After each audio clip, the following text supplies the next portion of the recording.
ताकि स्किन को रिपेयर भी होने देना है। अगर स्किन को रिपेयर होने में टाइम नहीं देंगे और एक्सफोलिएट ही करते रहेंगे तो अब रही बात ये 2-3 महीने हम कर लिया, न्यूट्रिशनल डिफिशिएंसीज भी कवर कर ली, तो मैं मेंटेन करने के लिए क्या करूं? तो रिंकल फ्री के लिए बोटॉक्स जो हम लेते हैं वो कितना सही है? क्योंकि मैं टैन हो जाऊंगा इसलिए मैं बीच पे ही नहीं जाऊंगा, ऐसा भी बोलते हैं कुछ पेशेंट्स। बट अगर आप हो भी गए हो तो हमारे पास उसके ट्रीटमेंट्स है। वाइट स्किन को ज्यादा ही हार्मफुल है सन रेज, उनको स्किन कैंसर्स के भी रेट हमसे ज्यादा है। ग्लो कैसे आता है, जैसे आपने बोला कि वो अट्रैक्ट किया, तो आज के डेट में वो आप फिगर आउट कर ली? हाँ, कर रही हूँ। जो कोरियन स्किन की बात होती है, ग्लास स्किन की बात होती है, ये क्या हम इंडियंस के लिए प्रेफर हो सकता है?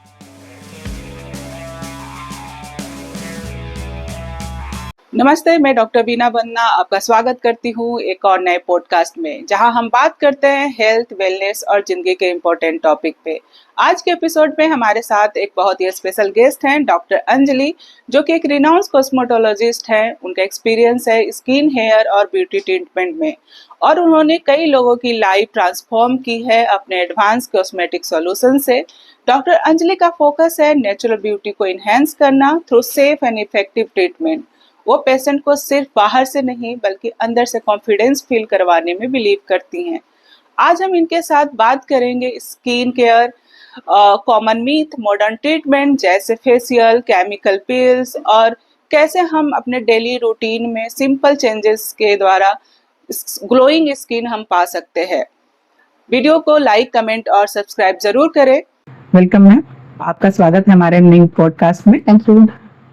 पहला क्वेश्चन ये होगा कि आपका जर्नी कैसे शुरू हुआ कॉस्मेटोलॉजिस्ट के रूप में? आप इसको कैसे शुरू की? इस जर्नी कैसा रहा आपका? जी, तो जब मैं मेडिकल डिग्री कर रही थी तब जब हम देखते हैं कि हीरोइंस की स्किन बहुत अच्छी लगती है जी, अब समझ में आता है कि उसके पीछे काफी मेकअप या हाइडिंग भी थिंग्स है।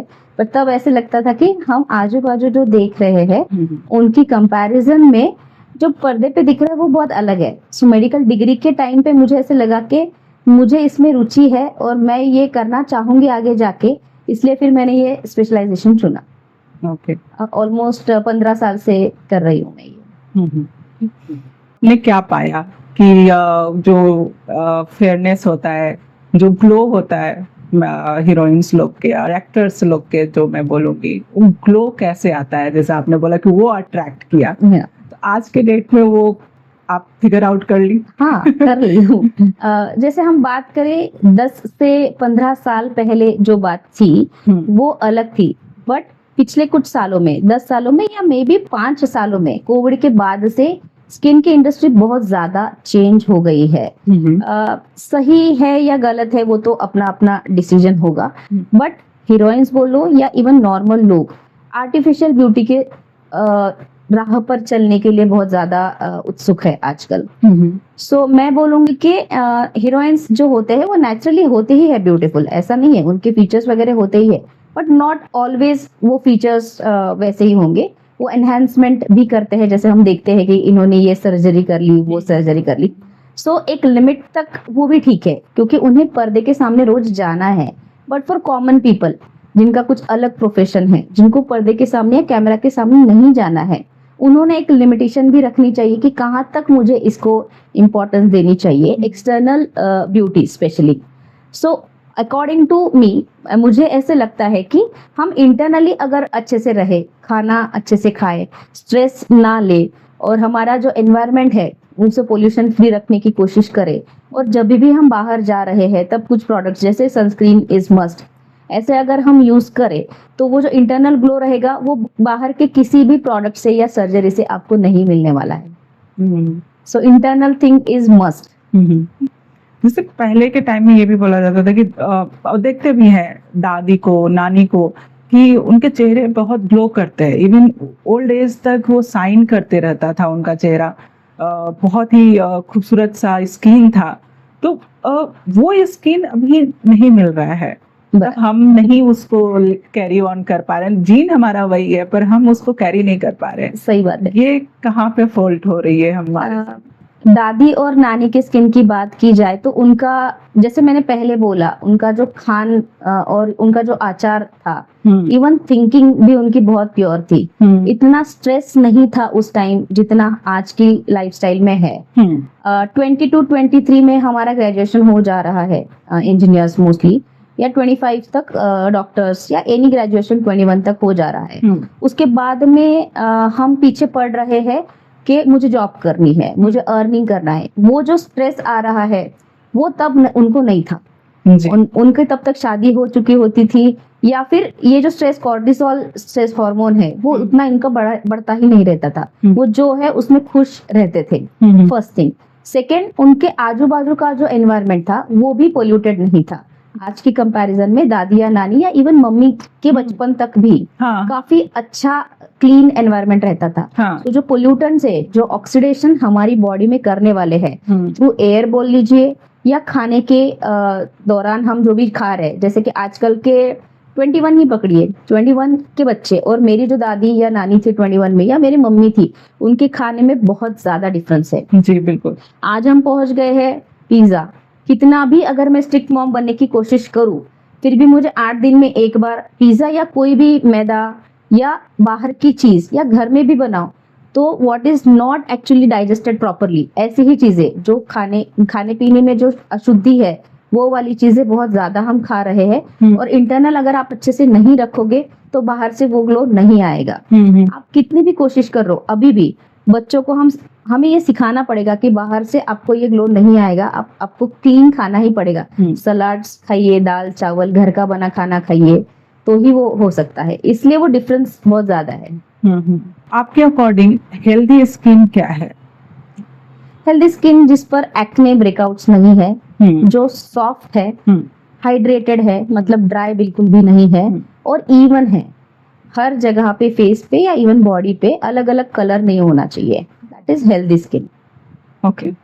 अभी जो कोरियन स्किन की बात होती है, ग्लास स्किन की बात होती है, ये क्या हम इंडियंस के लिए प्रेफर हो सकता है? क्या हम उस स्किन को ले सकते हैं? क्योंकि जहाँ तक कोरिया की बात है, फूड हैबिट अलग है और इन्वायरमेंट अलग है, ज्योग्राफिकल रीजन अलग है, और हमारा टोटली अलग है। बराबर। तो हम अपोजिट हो जाते हैं, तो क्या हम वो स्किन ले पाएंगे? मैं बोलूंगी कि कोरियन स्किन के पीछे भागने से बेटर ये होगा कि हम हमारी स्किन टोन में कंफर्टेबल रहे और इवन स्किन पाने की कोशिश करें। कोरियन स्किन, उनके जीन्स वैसे है कि वो गोरे है। जैसे हम स्किन में फिटपैट्रिक्स स्केल होता है, सो वो गोरे लोग हैं, 1, 2, 3 में वो आते हैं। इंडियन स्किन टोन ही डस्की होता है। सो हम 4, 5 जो फिटपैट्रिक स्केल पे आते हैं, उन लोगों ने 1, 2 के लिए पीछे भागने से बेटर होगा कि हम हमारी स्किन में कलर वही रखें बट इवन आउट करने की कोशिश करें और ग्लो लाने की कोशिश करें। जैसे मैं बोल रही हूँ कि वो भी अंदर से ही आएगा, उसके पीछे भागने से कोई मतलब ही नहीं है। वो नहीं हो पाता है, नहीं हो पाएगा इतना गोरा। इफ यू फील, 2 चीजें हैं, गोरा और ग्लास स्किन। शाइन लाने की कोशिश कर सकते हैं, बट गोरा होने के पीछे भागने की कोई जरूरत नहीं है। एंड अभी 2 मार्केट्स है, एक कोरियन स्किन बोलकर एक हाई क्लास मार्केट भी जा रहा है, और एक चीप मार्केट भी है जो कोरियन स्किन के नाम पे, कोरिया से कोई भी प्रोडक्ट नहीं आता है उनका। वो स्टीरॉइड्स यहाँ पर, या इंडिया भी नहीं बोलेंगे, चाइना से उनके कुछ प्रोडक्ट्स आते हैं जो भी चीप होते हैं। कोरियन स्किन के नाम पर आपको लगता है वो कुछ ट्रीटमेंट्स करने के बाद समझ लीजिए 1 या 2 to 3 मंथ्स तक गोरे बन सकते हो आप, बट जब आप वो डिसकंटिन्यू करोगे, उनके जो होम केयर प्रोडक्ट्स वो देंगे, अगर आप चीप मार्केट से या थोड़ा सा पार्लर में जाके कोरियन स्किन ट्रीटमेंट करवा रहे हो, तो पहले आपकी जो स्किन थी उससे भी खराब आपकी स्किन हो सकती है। ऐसे पेशेंट्स फिर हमारे पास आते हैं कि अभी हमें स्किन रिपेयर करके दो। सो कोरियन स्किन के पीछे भागने के अलावा मैं बोलूंगी कि हमारी जो स्किन टोन है उसी को हम एनहांस करें और उसकी देखभाल करें। जी बिल्कुल। जैसे आपने बोला ये स्किन टोन नंबर्स की बात आपने कही है, 1, 2, 3, वो क्या है?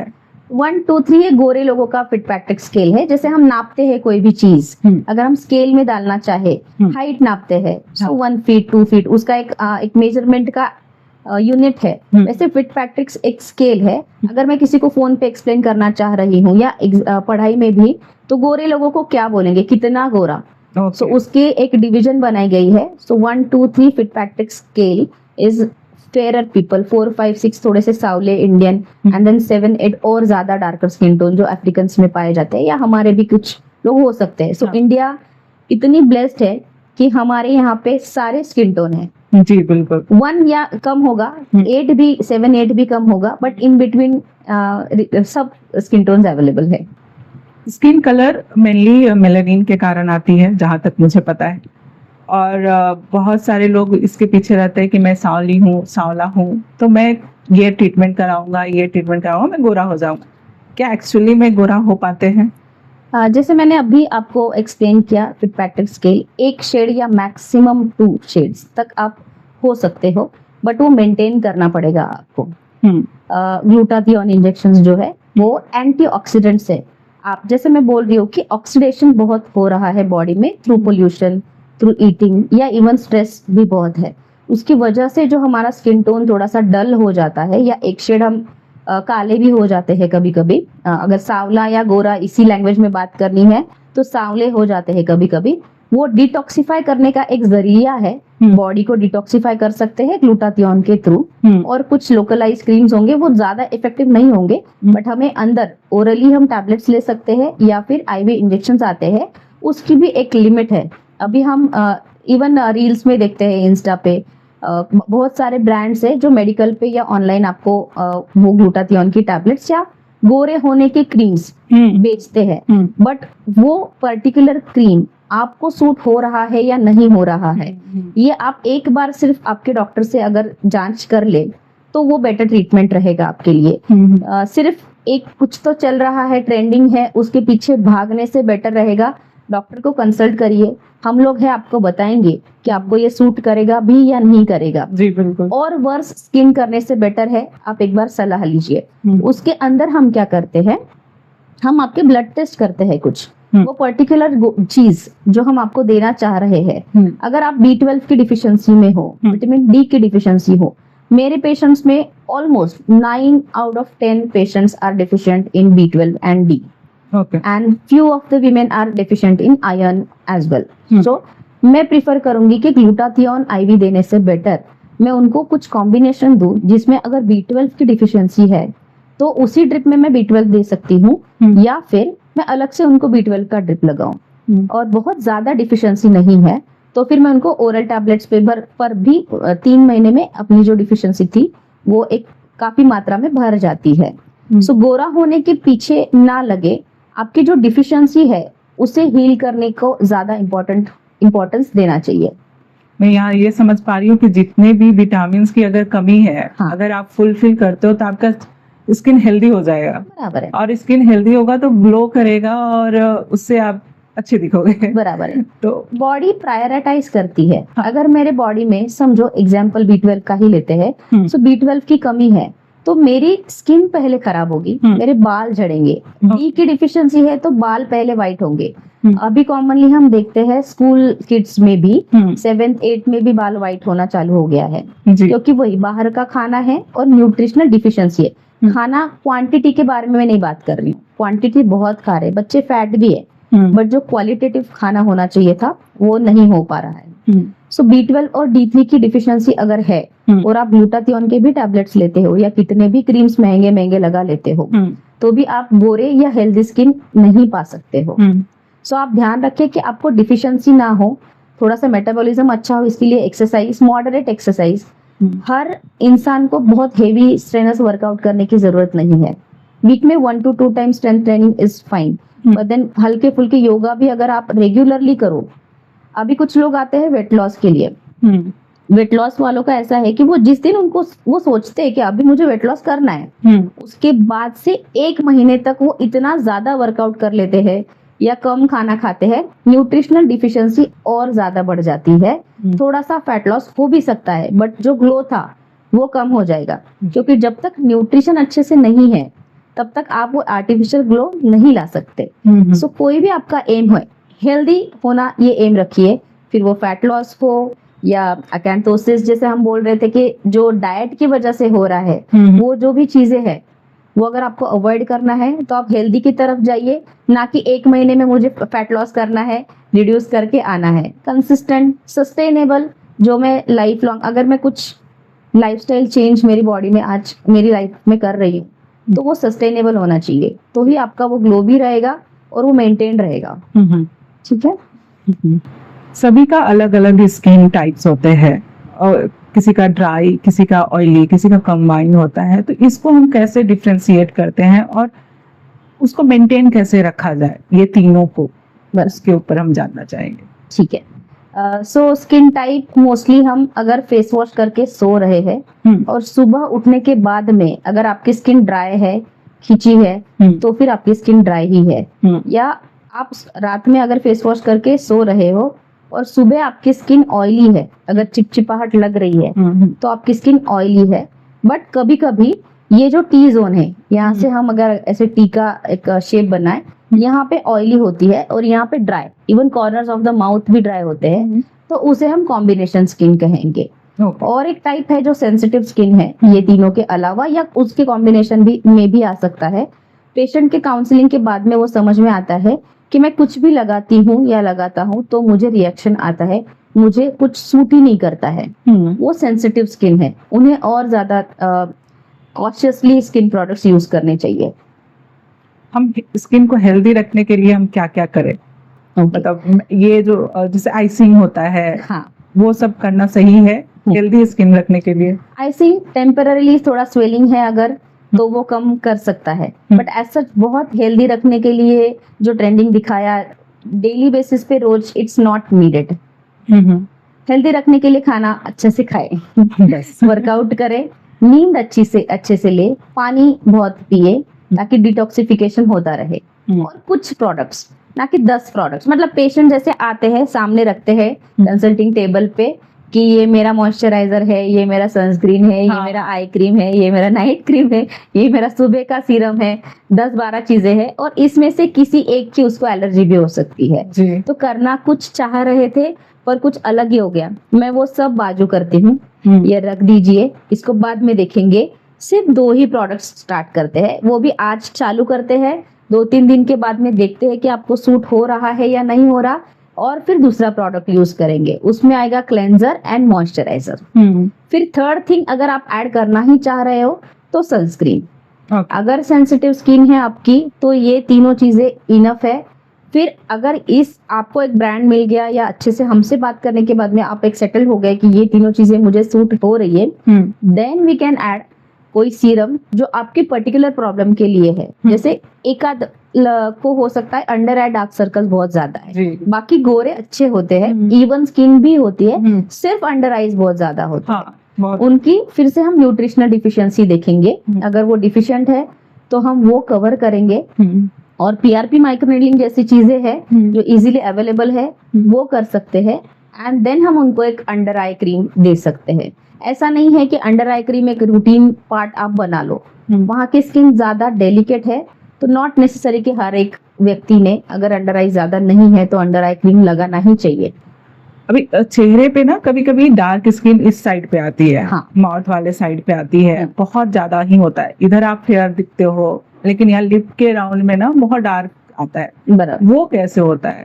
वो भी हार्मोनल इम्बैलेंसिंग की वजह से ही हो रहा है। हाँ, डिफिशियंसीज कवर करेंगे, हार्मोनल टेस्टिंग करेंगे कि किस हार्मोन की आप में कमी है या एक्सेस है, और उसके बाद में ही उसको ट्रीट करेंगे। इट इज वो एक हार्मोनल इम्बैलेंसिंग का ही वेरियोरल पिगमेंटेशन हम बोलते हैं उसे। अगर हम रूट कॉज पर जाकर उसका ट्रीटमेंट नहीं करेंगे तो वो कुछ हद तक कम होगा बट फिर से आ जाएगा।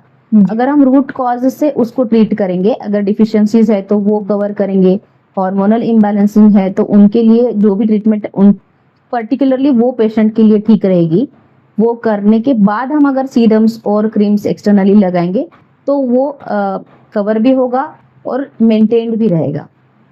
अभी के टाइम में बहुत सारे इन्फ्लुएंसर और सोशल मीडिया पे ही देखी जाती है कि ब्यूटी प्रोडक्ट्स को इंट्रोड्यूस करते हैं कि ये अच्छा है, ये अच्छा है, बहुत सारे मार्केट में इतने भरी पड़ी है, लेकिन हमारे लिए क्या अच्छा होगा वो कैसे हम जान पाए? आप डॉक्टर को मिले, हमारे पास में डर्मास्कोप या स्किन एनालाइजर भी होता है, और हम देखने से या आपके काउंसलिंग से भी समझ पाते हैं कि पर्टिकुलरली आपके स्किन टाइप के लिए या आपके लिए क्या बेटर रहेगा। सो एक ही सीरम जैसे हम सोचें वो 200-300 में भी मिलता है, सेम ही कंटेंट वाला सीरम 3000-4000 में भी मिलता है। जी। सो ऐसा नहीं है कि वो 3000-4000 का है तो बहुत ही अच्छा होगा। स्किन प्रोडक्ट्स की इंडस्ट्री बहुत ज्यादा बूम करी है आफ्टर कोरोना। इवन पेशेंट्स या क्लाइंट्स को पहले ही पता है कि सैलिसिलिक एसिड पिंपल्स कम कर सकता है, बट आपके लिए वो बेटर है या नहीं है वो हम ही बता सकते हैं। और बहुत ज्यादा प्रोडक्ट्स लगाने से बहुत ज्यादा स्किन अच्छी होगी ये भी नहीं है। उसमें एक इम्पल्स बाइंग देखी गई है कि मोस्ट ऑफ द टाइम्स जो एड आ रही है वो हम परचेस कर लेते हैं क्योंकि अकाउंट में पैसे है, गूगल पे का पिन कोड डालने से वो घर पे आ जाता है, आपको कुछ भी नहीं करना है उसके लिए। बट हम उसमें यूज करने के बाद में भी वो हमें सूट कर रही है या नहीं कर रही है, नॉट ऑल, ऐसा हर बार नहीं होगा कि आपने जो खरीदा है वो आपके स्किन टाइप के लिए बेटर ही होगा। सो अगर आपको 1 या 2 सीरम की ही जरूरत है, वैसे भी एज आई एम सेइंग कि 10 स्टेप रूटीन तक हम इंडियंस तो नहीं पहुंचे हैं अभी, और वो बेटर है ऐसा भी नहीं बोलूंगी मैं। हम ऑलरेडी ब्लेस्ड है अच्छी स्किन से, हमें उसे बस मेंटेन करना है। 1 to 2 maximum 3 products per day is fine. 10 product लगाऊंगी खरीदूंगी तो बहुत अच्छी स्किन हो जाएगी, ये जो मिथ है उसे हम आज बस्ट कर रहे हैं। जी बिल्कुल। अच्छी स्किन रखने के लिए होम रेमेडीज क्या होगा जो कि हम घर पे ही तैयार करें और अप्लाई करें तो ग्लो कर सकते हैं? ठीक है। सो पहले जैसे हमने स्टार्टिंग में बात की कि दादी नानी हल्दी लगाते थे, दूध दही लगाते थे और उनकी स्किन उसमें ही अच्छी हो जाती थी, या उतना भी नहीं लगाते थे कभी कभी। तो आजकल कैसा है ना, एलर्जी भी हो सकती है उस चीज से, क्योंकि वो इतनी प्योर नहीं मिलती। उस टाइम पे जो हल्दी मिलती थी और आज जो हल्दी मिलती है उसमें बहुत फर्क है। हल्दी में भी बहुत सारे पेस्टिसाइड्स है, ड्राई होने के बाद में भी वो कंटिन्यू होते हैं। सो नॉट हर बार ऐसा नहीं होगा कि वो आपको प्योर मिलेगी।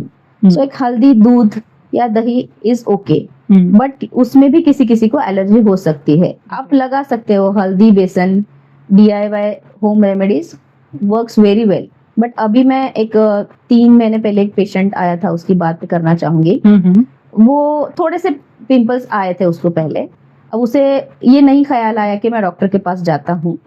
उसने चालू किया रील्स पे ढूंढना, और AI ऐसा है कि आपने एक बार पिंपल वर्ड डाला या बोला भी, माइक्रोफोन पिकअप कर लेता है और उसको रील्स आने चालू हो गए। जी बिल्कुल। सब किया उसने पिंपल्स के पर, हल्दी चंदन जो भी था वो लगाया। थोड़ा सा फायदा होता था, ऐसा नहीं बोलूंगी कि नहीं होता था, but one of the thing कुछ तो था जो उसको सूट नहीं हो रहा था उसमें। सो उसके ब्रेकआउट्स बहुत ज्यादा बढ़ गए। उसके बाद वो डॉक्टर के पास भी गया, ऐसा नहीं कि उसने फिर ट्रीटमेंट नहीं ली, क्योंकि बहुत ज्यादा बढ़ने के बाद में तो उसे हेल्प लेनी थी। उसमें भी जो उसको दूसरे डॉक्टर्स जो प्रिस्क्राइब, सबके प्रिस्क्रिप्शन लेके गड्ढा लेके आया था मेरे पास, वो आफ्टर से 3 to 4 मंथ्स का ट्रीटमेंट। ओके। एंड देन अगर क्रीम पिंपल्स पे लगाने के लिए दी है, एक पर्टिकुलर क्रीम, जहाँ पे पिंपल नहीं है वहां पे मैं क्यों लगाऊं? उसे लगता था यहाँ आ गया तो मैं यहाँ भी लगा देता हूँ। तो ये जो है कि एक्सेसिव हम प्रोडक्ट्स का यूज करें, इवन DIY रेमेडीज भी weekly once is still okay. DIY में क्या है, एक्सफोलिएशन करता है, जो स्क्रब्स थे या कुछ जो खुरदरे चीजें यूज करते थे मुल्तानी मिट्टी जैसे, वीकली वंस या 15 डेज में एक बार एक्सफोलिएशन इज ओके। हम डेली एक्सफोलिएशन नहीं कर सकते, ताकि स्किन को रिपेयर भी होने देना है।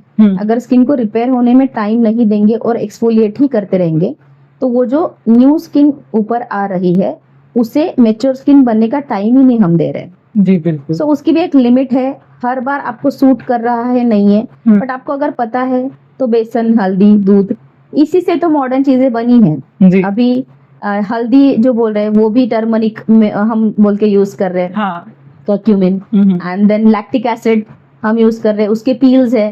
ग्लाइकोलिक एसिड जो गन्ने से बनाया जाता है उसके पील्स है। सो इन्हीं चीजों से कुछ हद तक कुछ पील्स बनाए जाते हैं, बट वो प्योर फॉर्म में होते हैं। यहाँ पे थोड़ा सा एडल्ट्रेशन या मिक्सचर हो सकता है और उस वजह से एलर्जी हो सकती है।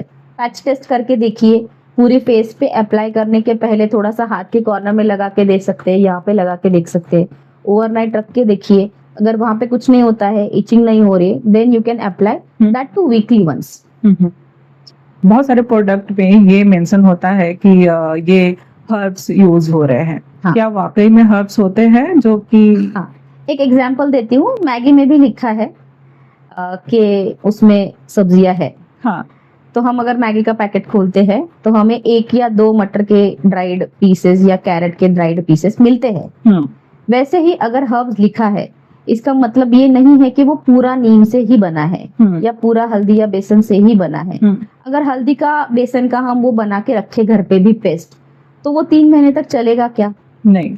तो कुछ ना कुछ मुझे उसमें ऐड करना पड़ेगा एज अ प्रिजर्वेटिव, जो कि अगेन केमिकल होगा, जो कि फिर से हमें सूट नहीं हो सकता। सो कुछ हद तक उसमें है, few %। So you can check the level and then आप यूज करना चालू कर सकते हो। बट अगर आपको ऑर्गेनिक ही चीजें लगानी है या यूज करनी है, तो जैसे मैंने बोला, उनको प्योर फॉर्म में ही लो। और अगर आपको ट्रीटमेंट करनी है तो वैसे ट्रीटमेंट वाले जो मेडिसिन है, फार्मास्यूटिकल प्रोडक्ट्स है, वो यूज करो। इसमें 1-2 चीजें हैं, DIY होम रेमेडीज कर रहे हो तो प्योरली वही करो। ओके। नीम और हल्दी का फेस वॉश यूज करके बहुत फायदा होगा ऐसा मुझे नहीं लगता है। अभी के टाइम में बहुत ज्यादा ही देखा जाता है एक्ने, मतलब हर कॉमन हो चुकी है एक्ने के प्रॉब्लम। तो ये क्या स्ट्रेस और एंजाइटी के कारण भी हो रहा है? जी, जैसे मैंने बोला, एक्ने के कारण काफी है। उसमें से एक स्पेशली वीमेंस में हम अगर देखें तो अगेन हार्मोनल इम्बैलेंसिंग ही है। कुछ ऐसे हार्मोन्स है जो अगर ज्यादा बढ़ते हैं, हद से ज्यादा बढ़ते हैं, तो वो एक्ने या पिंपल्स, जो भी बोलो, ब्रेकआउट्स, वो देते हैं। तो अगर हम ऊपर से ट्रीटमेंट करते रहे तो कुछ हद तक दब भी जाएंगे, कम हो भी जाएंगे, बट हमें उसके लिए हार्मोनल बैलेंसिंग के मेडिसिन देने ही पड़ते हैं। दूसरी चीज है, अगर हार्मोन ये रीजन नहीं है, रूट कॉज तक हम जाते हैं और काउंसलिंग के बाद हमें ये समझ में आता है कि इनमें दूसरा कुछ कारण हो सकता है। तो वो हो सकता है क्लेंजिंग नहीं होना। अगर मैं कुछ ब्यूटी प्रोडक्ट्स यूज कर रही हूँ या पेशेंट को यूज कर रहा है, या लड़के भी, इट्स कोई भी सनस्क्रीन कुछ भी यूज कर रहे हैं, और रात में अगर वैसे ही हम सो जा रहे हैं, हम उसको पूरी तरह से क्लीन नहीं कर रहे हैं, तो हमारे जो स्किन पर पोर्स है जो ओपन रहने चाहिए, वो क्लॉग्ड हो जाते हैं, और वो क्लॉग होने की वजह से वहां पे बैक्टीरियल ग्रोथ चालू हो जाती है। ओके। और ये वन ऑफ द रीजन हो सकता है कि पिंपल्स आ सकते हैं। उसके साथ साथ पोल्यूशन, इंटरनल, अगेन अगर लाइफ जो साइकिल है हमारी, स्लीप साइकिल, वो अच्छे से फॉलो नहीं हुई, क्योंकि IT वाले लोग देखते हैं कि 2-3 बजे तक काम करते रहते हैं लैपटॉप पे, एक ही जगह पे बैठे रहते हैं। उसमें से है 10 से 15% लोग ऐसे हैं जो अच्छे से वर्कआउट करके खुद को मेंटेन भी कर रहे हैं, but most of them are not maintaining. उनकी लाइफस्टाइल मेंटेन नहीं हो रही है। बैठ के एक जगह पे जो भी खाना हम खा रहे हैं वो अगर पच ही नहीं रहा है, तो मेटाबॉलिक कॉज भी है। तो हमारी पीढ़ी के पहले एक जो था कि वो साफी लेते थे, साफी से पिंपल्स काफी हद तक कम होते थे। उसका रीजन ये था कि गट क्लींस करते थे। सो जब भी एक्ने या पिंपल का पेशेंट आए, उनको काउंसलिंग करके उसके रूट कॉज तक जाना चाहिए और क्लींजिंग अच्छे से देनी पड़ेगी। क्लेंजर जो उसकी स्किन टाइप को सूट करे, कितनी बार यूज करना है दिन में, वो भी हम उससे बात करके समझ सकते हैं। एक्ने पिंपल्स में दूसरी एक चीज है कि उनको मॉइस्चराइजर की भी जरूरत पड़ती है। अगर वो क्लेंजर यूज कर रहे हैं या फेस वॉश यूज करके स्किन क्लीन कर रहे हैं, तो स्किन डिहाइड्रेट भी हो रही है, हाइड्रेशन भी जा रहा है, तो बॉडी को एक सूडो मैसेज ऐसे जाता है कि स्किन ड्राई हो गई है। Then body produces more oil, और ज्यादा ऑयल प्रोड्यूस करती है बॉडी। उस टाइप पे ऑयल फ्री और एक्ने प्रोन स्किन के लिए जो सूट करे, जेल बेस्ड ऐसे मॉइस्चराइजर्स अलग से मिलते हैं, वो भी उन्हें कंपल्सरी यूज करना ही है। सो क्लेंजर, मॉइस्चराइजर, अगर उनका कुछ रूट कॉज है तो वो ट्रीट करिए, एंड जो टाइप ऑफ एक्ने है उस पे जो स्पेसिफिक ट्रीटमेंट है। ऐसे नहीं कि मतलब पिंपल्स वाले पेशेंट क्लेंडामाइसिन उनको पता रहता है कि मैं तो लगा के आया हूँ, बट आपके एक्ने या पिंपल्स को क्लेंडामाइसिन सूट होगा कि नहीं, ये हमें देखना पड़ता है, और अकॉर्डिंगली हम उसे ट्रीट करते हैं। बहुत सारे छोटे बच्चों में, जैसे कि टीनेज के बच्चों में एक्ने के इश्यूज आते हैं, पिंपल्स की इश्यूज आती है, जो शुरुआती दौर में है, 1-2 आना शुरू होता है। तो उस टाइम में हम कैसे उसको प्रोटेक्ट कर सकते हैं कि मतलब कम से कम निकले, क्योंकि वो तो हार्मोनल, मैं जहां तक Right, समझ रही right, हूँ right, हार्मोनल इम्बैलेंस Right. के कारण होता है, लेकिन उस समय बहुत पेनफुल होता है उनके लिए, तो वो कैसे हम सॉल्व कर सकते हैं इसको? जैसे आप बोल रहे हो कि एजिंग के हिसाब से 12-13 जब पीरियड्स भी स्टार्ट होते हैं एडोलसेंस के एज में, मोस्टली उसका एक रीजन डैंड्रफ भी होता है उस एज में, क्योंकि ये जो ऑयल ग्लैंड्स है वो ज्यादा एक्टिव हो जाती है उस Okay. एज में। तो जैसे उसकी क्लींजिंग तो नहीं हो पा रही है क्योंकि वो खेलने में भी है, स्वेटिंग भी हो रहा है, और अगर उसको साफ नहीं रखा जाए स्किन को, रात को सोने के पहले नहा लो या एटलीस्ट फेस वॉश कर लो, ये नहीं हुआ तो एक्ने बढ़ सकते हैं। अगर रीजन डैंड्रफ है तो फंगल एक्ने भी यहाँ पे आपको दिखेंगे। ओके। वो भी अब हम अगर डैंड्रफ ट्रीट करें तो एक्ने भी कम हो जाएंगे। हाँ। ऐसे जो भी उसका कॉज रहेगा उनसे बात करके कि अगर डैंड्रफ चेक करके डैंड्रफ की treatment along with it they अगर, और क्लेंजर्स, एक आध मॉइस्चराइजर, दैट इज इनफ, हो जाते हैं सेटल।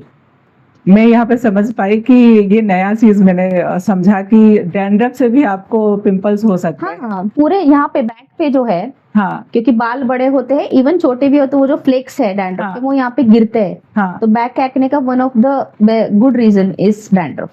ये मेरे लिए नया है। डैंड्रफ की वजह से एक्ने होते हैं। सनस्क्रीन में हम क्या प्रोडक्ट ऐसा देखे कि उसमें इंग्रेडिएंट है जो कि अच्छा हो सकता है? वो healthy? ओके, वो जो प्रोडक्ट्स है वो जिंक ऑक्साइड, टाइटेनियम डाइऑक्साइड वाले होते हैं, बट अगेन वो आपकी स्किन के लिए ठीक है या नहीं, आपकी आउटडोर एक्टिविटी कितनी है, उस पर हम बताएंगे आपको अकॉर्डिंग टू योर नीड कि क्या यूज करना है।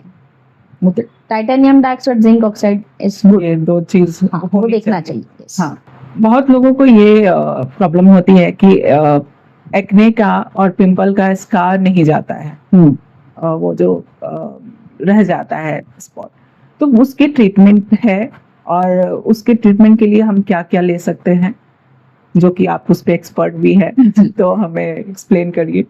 जैसे हमने पहले बात की कि आपको जब पिंपल्स या एक्ने आना चालू हो जाए, हाँ। तभी अगर आप उसको कंट्रोल करें तो वो स्कारिंग तक जाएगा ही नहीं। फर्स्ट थिंग, दो चीजें है, scar, and acne mark.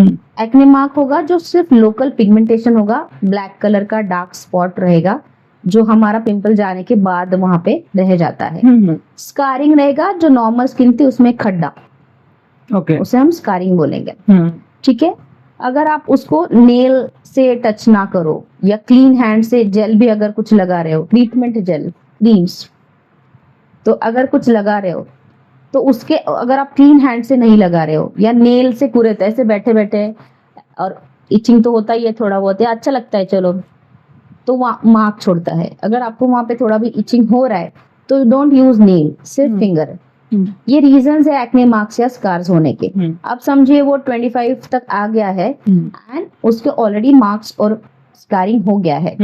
Acne marks के लिए हमारे क्लिनिक में कार्बन लेजर्स है, केमिकल पील्स है, इवन स्किन रिजेन्युएशन टेक्निक्स है।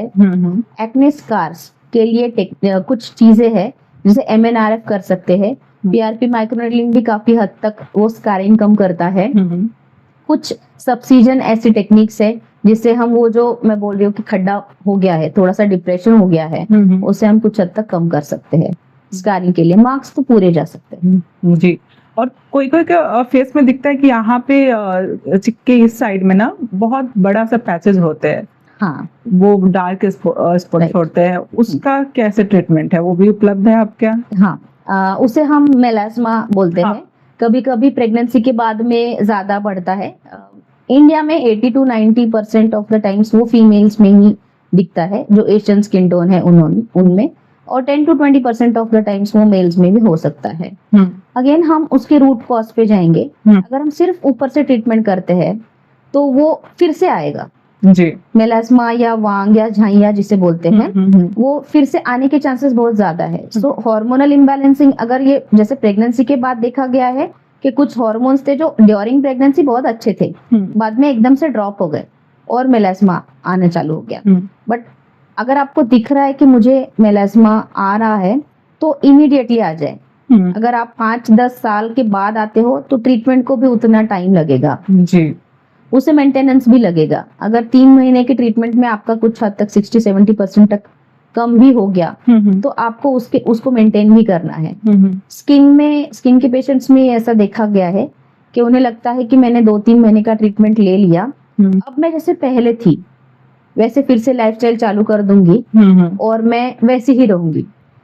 किसी भी चीज में अगर आप इनपुट देते हो तब तक वो अच्छे से आउटपुट आपको मिलेगा। तो आपको सिर्फ मेंटेनेंस बोलकर कुछ चीजें रहेगी, सो वो अलग अलग रहेगी। किसी के लिए वो कार्बन पील यूज हो सकता है, किसी को केमिकल पील हो सकता है, किसी को माइक्रोनेडलिंग से रिजल्ट आ सकता है, किसी को ये सब कॉम्बिनेशन करके भी आ सकता है। वो भी एज द पेशेंट्स नीड उसके अकॉर्डिंगली हम ट्रीट करते हैं। कभी कभी देखा जाता है नेक के साइड में डार्कनेस आती है, हाँ वो कैसे आती है और उसकी ट्रीटमेंट कैसे होती है? जी, जैसे हमने पहले मेलास्मा की बात की, वो हार्मोनल इम्बैलेंसिंग का ही एक टाइप था। वैसे ये एकांथोसिस नाइग्रिकन्स जो है हाँ। वो भी हार्मोनल इम्बैलेंसिंग के ही अंडर आता है। वो भी हम देखते हैं कि जो फैट है थोड़े से, जिनका ग्लूकोज इंटॉलरेंस हो सकता है या HbA1c ज्यादा बढ़ा हुआ है बट अभी तक डायबिटिक नहीं है, हाँ। प्री डायबिटिक है, उनमें वो दिखना चालू हो जाता है। ओके। तो हम blood sugar levels, HbA1c levels करके एक बार चेक कर सकते हैं कि इनका रीजन शुगर इनटेक या डायबिटिक है या प्री डायबिटिक है वो है, तो उसके अकॉर्डिंगली हम उन्हें ट्रीटमेंट देंगे। और लोकली लगाने के लिए भी कुछ थोड़े ज्यादा डीप एक्टिंग ऐसे सेरम्स भी आते हैं। देन वहां पे थिन थोड़ी स्किन थोड़ी ज्यादा ब्लैक और थिक होती है जी। उसके लिए केमिकल पील्स भी अलग टाइप के आएंगे। जैसे आपको यहाँ पे कॉलर के नीचे दिखता है एकांथोसिस, वैसे नकल्स पे भी दिखता है, अंडर आर्म्स में होता है, हाँ। नीज में होता है, हाँ। और उतना भी ट्रीट नहीं किया जाए तो यहाँ पे भी चालू होता है थोड़ा। अच्छा। That again comes under acanthosis nigricans. उसका एक अलग ट्रीटमेंट ही है, रूट कॉज में जाके हम उसे ट्रीट कर सकते हैं।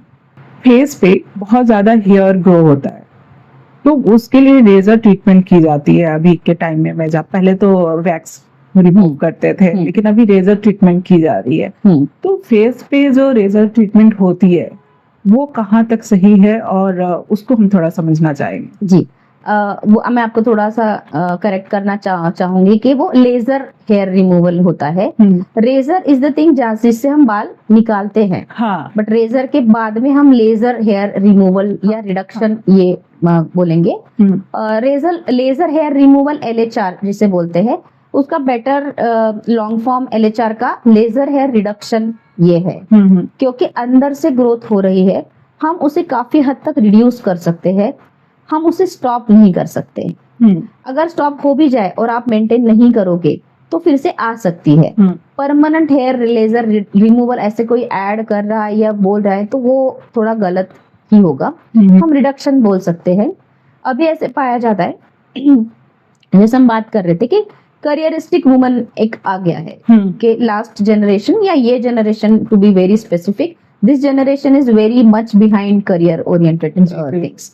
सो करियर ओरिएंटेशन के पीछे वो ध्यान नहीं रहता है उनका कि मैं क्या खाना खा रही हूँ, मिलता नहीं है टाइम पे, ऑफिस में जाए खाना खाए ना खाए या उनके मीटिंग के अकॉर्डिंगली खाए। इससे उनका जो लाइफस्टाइल खराब हो रहा है या इवन स्ट्रेस, उसकी वजह से हिरसुटिज्म आ रहा है। उसको एक टर्मिनोलॉजी है और उसका एक सिम्टम है जो यहाँ पे बाल आ रहे हैं जो ज्यादा है, जो कि डार्क थिक बाल है। नॉर्मल ग्रोथ सबको है, हाँ। यहाँ पर अपर लिप्स थोड़े से fine hairs even for ladies due to some male hormones, वो सबको है। बट देन अगर वो कुछ हद से ज्यादा आ रहे हैं और डार्क ब्लैक आ रहे हैं, उनको PCOD के चांसेस भी है। जो आप पाएंगे कि वो थोड़े से फैटी बन रहे हैं due to lifestyle and then may be उनको वैसे बाल आ रहे हैं।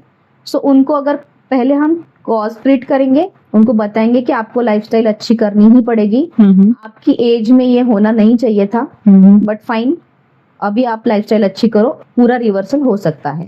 ठीक है। अब बात रही जो बाल आ गए हैं, वहां के फॉलिकल्स एक्टिवेट हो गए हैं, अब हर महीने या 15 दिन में रेजर से वो बाल निकालना या वैक्स करना पॉसिबल नहीं होगा। या वैक्स से करते भी है अगर तो उसके पैचेस रह जाते हैं ब्लैक, क्योंकि चटका बैठता है, एवरी टाइम बर्न हो रही है स्किन। सो परमानेंट सॉल्यूशन तो है नहीं। सो जिनको डार्क ब्लैक बाल है वो लेजर हेयर रिडक्शन के थ्रू, जो डायोड मशीन हमारे पास है उससे कर सकते हैं। 7 to 8 सेटिंग्स उसकी लगती है।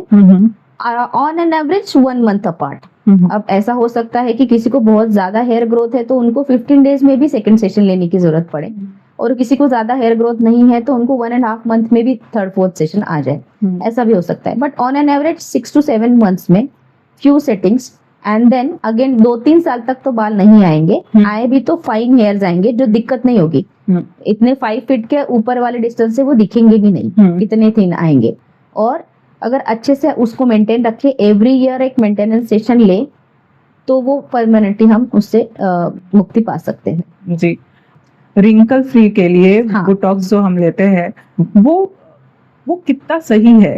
क्योंकि मुझे ये नहीं समझ में आ रहा है कि वो जो लेना है बोटॉक्स एक ट्रीटमेंट के तहत है या फिर उसके बस ब्यूटिफिकेशन के लिए है, क्या है वो? जी, बोटॉक्स एक बोटुलिनम टॉक्सिन है जो कि हनी बी से होता है।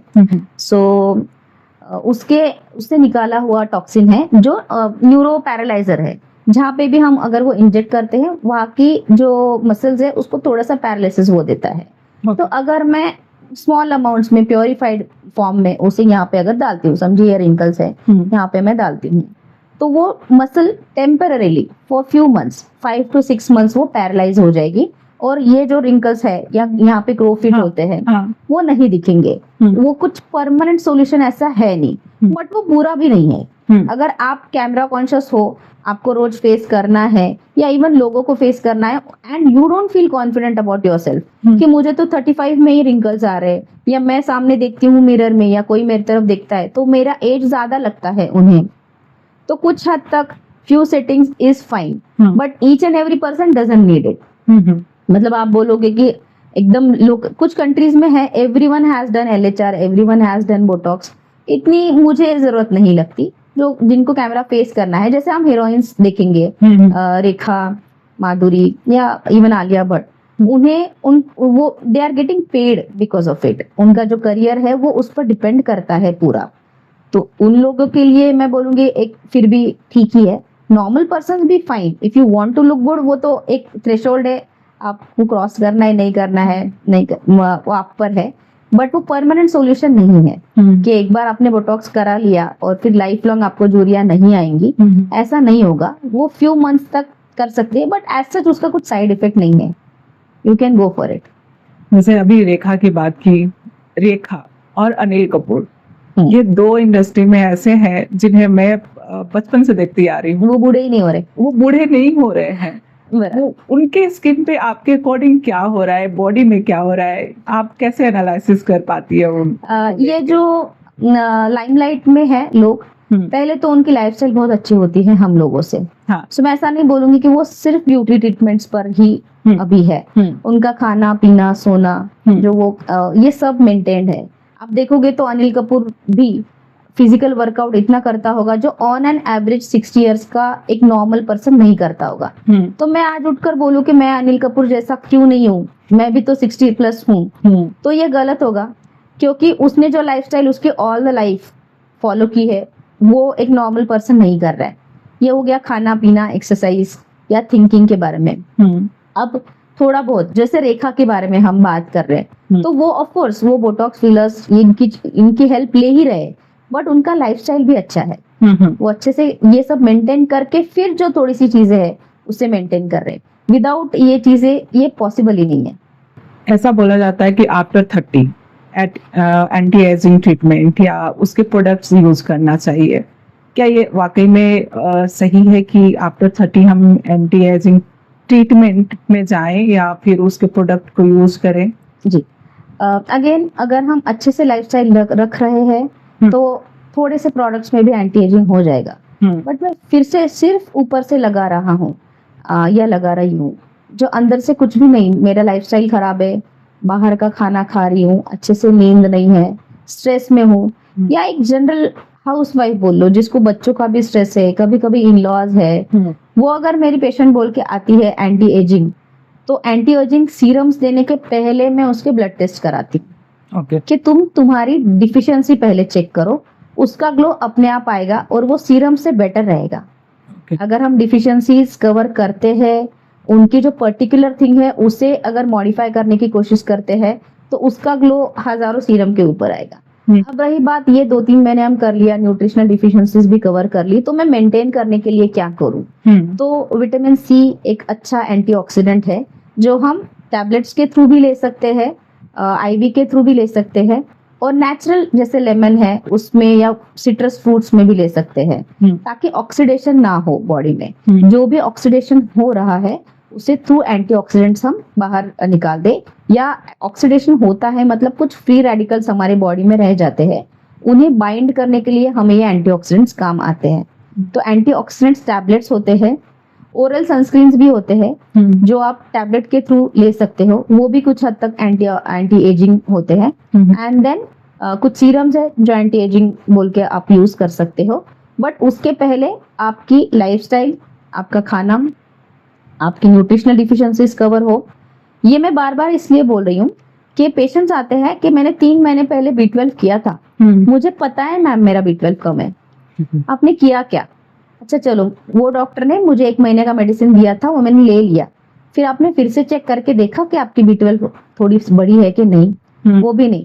मतलब हम अगर बात कर रहे हैं, और इतना मैसेज भी अगर हमारे व्यूअर्स को जाता है कि डिफिशियंसीज है, अगर आपको ब्लड टेस्ट के बाद में या कुछ सिम्टम्स के बाद में अगर ब्लड टेस्ट किए और ऐसे समझ में आया कि मुझे न्यूट्रिशनल डिफिशियंसीज है, पहले उस पर ध्यान दो, डिफिशियंसीज कवर करो, और बाद में हम एक्सटर्नल ब्यूटीफिकेशन के साथ में जाएंगे। But yes, there are things हम कर सकते हैं। कुछ सीरम्स है जो हम स्लो एजिंग कर सकते हैं, एंटी एजिंग के सिवाय मैं बोलूंगी कि स्लो एजिंग कर सकते हैं, करेक्ट वर्ड क्योंकि है।